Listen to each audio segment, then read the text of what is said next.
frustration continues for firefighters and police officers worried about their pensions. Several protested at Tuesday's Chattanooga City Council meeting. Good evening. I'm Josh Rowe. And I'm Latricia Thomas. Those concerns surfaced again this morning at the meeting of the Pension Fund Board, where a standing room only crowd continued to voice opposition to proposed cuts to that fund.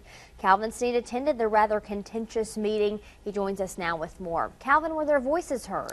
Latricia, Josh, they were heard, but they don't know if it did any good.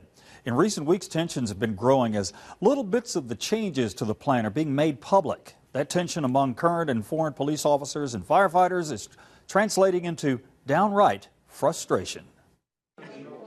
Retired and active Chattanooga police officers and firefighters who've been concerned about pension cuts packed the pension board meeting this morning. And even though they continue to raise red flags, we're willing to take some risks, we're willing to take some changes, but don't cut us like this. My goodness, this is a 40% cut.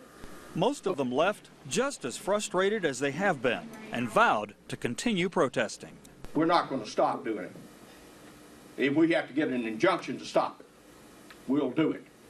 Thank you. Among the changes recommended to recover a $150 million shortfall in the pension fund is cutting the annual cost of living adjustment, or COLA, for retirees from 3% to 2%.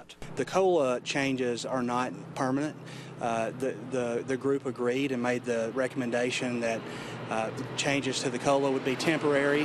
But there is a level of distrust among the rank and file that this meeting could not ignore. Don't cut their benefits unless we look at every other option available. Right now, legal language is being worked out in the outline of pension changes agreed to by Mayor Andy Berke.